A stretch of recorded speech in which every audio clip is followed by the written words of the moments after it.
bébé. Tu as droit à la main de la tour. Tu me tiens, Fana. Mais depuis que moi, je vais vous les mains pour ma une jungle. Tiens, mon bébé est d'abord sa dougou fan berina minuro quoi. Le beto est ça. Il va rester un mille cinq cents. Là, on parle d'un chouan, chap chap ou la voix. Les gens à le follow. Nera de tending à mon bébé n'a jamais fait un bébé, non, nera de bien utiliser one, mais problème de bien dans la voix. Chez donc, watch un dougouba en un massaoué. Il y a green couleur. Faut bâtir, mais elle a boulot ça, mon fou. Elle va joli. Ah bon, on a chez comme il m'a fait un fois dougouba en un chat, donc tu vas faire ça joli sur les champs. T'as un témoin. Bon, 3 kg, 4 kg. Tiens, mon bébé, tiens. Toi qui allez à femme ça. Et on m'a ngaché, netina nga lo fritura kriya kama sa problème do rebindala. Isa c'est doron. Faut battre client sur le chossi là, mais 5000 dimas. Ah mon bébé, chega ko gacha. Ne mo go ben jela sans ne quoi. Mais ma fini avec les gens sur rien. Faut battre mi sur maintenant mere. Parce que nga do lo do kono sans. Y a pas de problème. Ça c'est mon bébé. Non, il a green couleur ça. Que le nama est. Et quand go be duba ngona. Ouais. Son doron. On est pour les bas pour la bine. Mani menera la dugu ngona ni ba do etini ga lo dene ma ko ne ga afiri. Mo fuma mais me kabago yire la ma sigini mu.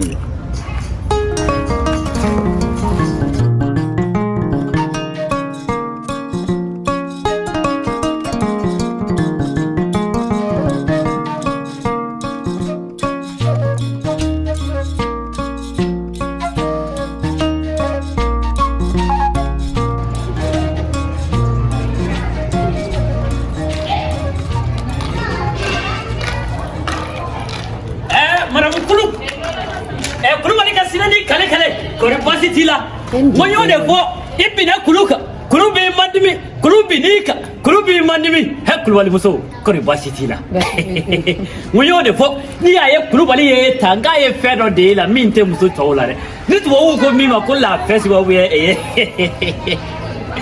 kori basitila basu fuite dukon nadu basu fuite alhamdulillah jilwa gara ko mai abike chukudi basitila kon basu fuite ila jirimse basitala ayere be jeli dugla ni wati na okay ni awuli be ka foni fa ko zai ayo bashi fuidola bashi dola mara mukulu akara fu mai akero yere nyi temende ngonna ngi barka da doni jilba o yi jogo koro ma balle na jilba bashi folo ni ku ni ma balma kanto yawo be wati no dino be wa flodi na me wakati na ko sisa nga gele nere ma njati muso ukuma yiki sara de wa afasa ko sawa amasa atara voyager la nere taki bari akala ne na mo to we la saka dem so numba jilba be avec le radio njati muso ma barka bi fika bani ko kani barka ba jeli baron teri baron duki ayi baron jeli baron ma do fitini wale nyemu fitini wale ya tiare lo be mi fo tiene do fo date ko ro do ma ye tiene de ni ne ko nyu kan kare kono ni be wa kele wa flaudi ma jeli baron bi ebe ni jone ma ko ni barka bana ni dimi do ni na domina ni ko ki babo dimi wore be du la ka faruka mais anga ko to wakati bulu kam to tasa njati muso alabi ni ndale onye doken na bi ni ta inkene ko madala ne ta inanya bi nyo de fo kulubali ko ngo kulubali imbi muso tayoro do ni aye ko gelere buluta mi muso tayoro de do ali ni be ba do ka fo ko mami ka fo ko itire manya ay ke to yere ba do mais kulubali kulo jale do ndaro aye feo fe yedela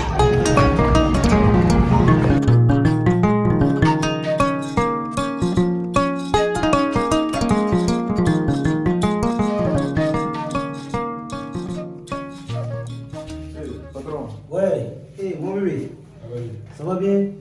Pas mieux. Pour Bachitila. Waga. D'accord. Comme il va le follow, nous me baragana. Bon, tiens la cour de Muntara. Bien sûr. Ola Muntera. Ouais. Bon, on a sur le monsieur à Baragay.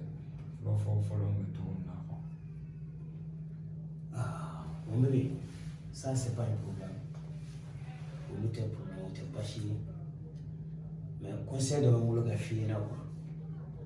Ne yɛrɛ tun b'a ka munumunu kan mɛn dugu kɔnɔna na. Ni dɔ m'a fɔ k'i sera a ka fɛn dɔ ma, dɔ b'a f'i y'a ka fɛn dɔ kana. Bon bébé, olu tɛ ko ka t'aw ye. Olu ye jugu nkalon de ye sa. A kɛra jugu nkalon ye o, a kɛra tiɲɛ ye o. N'i bɛ dɔ la, jugu nkalon t'i deli abada. I kana ɲinɛ k'i bɛ duguba de kɔnɔ. Duguba kɔnɔ sigi, a fɛn bɛɛ kan ka ɲɛɲini k'a dɔn. I kan ka min kɛ, i man ka min kɛ, i kan k'a bɛɛ dɔn. I tɛ denmisɛnnin bilen. Amu bilen, i kun kɔrɔyara ka se niveau dɔ la. Bi b'a lajɛ ka ko dɔ k'i yɛrɛ ye quoi. Ne bɛ ka ko dɔw kɛ o. E ma sisan ne nana ko n bɛ fɛ ka na baara kɛ yan. E kun tɛ yan. N'i y'i bɔ yan, e ni yan fanga na o. Mon bébé. A den ɲɛ kɔrɔ dɔrɔn i k'a lajɛ dɔrɔn n'i y'a ye jugu nkalon bɛ den la, i tɛ dɔ de la. Ne bɛ yan san joli jɔn delila k'a fɔ ko n y'a ka fɛn dɔ kana. N'i kun sigira ten k'i ka baara kɛ ten, san tun b'a sɔrɔ hali n'a sɔrɔ i yɛrɛ bɛ yɔrɔ dɔ dayɛlɛ i yɛrɛ, san tun b'a sɔrɔ i bɛ position min na ni kɔrɔ, i tɛ kelen. I bɛ yan jiminɔgɔ t'i minɛ, dumuniko t'i la. I b'i ka jitɔ minɛ i b'a bila i kun. Fɛn min ye ji i b'o san. Tu as besoin de quoi encore? Kana t'i yɛrɛ kun don fɛn wɛrɛ la sa mon bébé. Ne y'i ka kuma bɛɛ faamu. Fɛn travail ton bolo, a ka di ne ye ka baara kɛ yan. I y'a mɛn? Ne faamu. Baara kɛcogo min ka di n ye mais tiɲɛ yɛrɛ la n kana n kɔni ye. N nkalon ma ɲi. I ka baara kɛ tranquille la.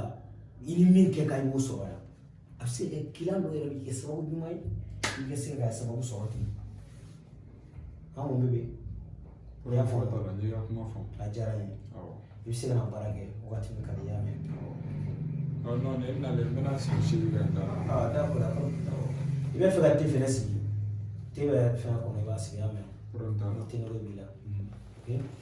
Ne sigi sigi ka. Ok, d'accord. Bah oui.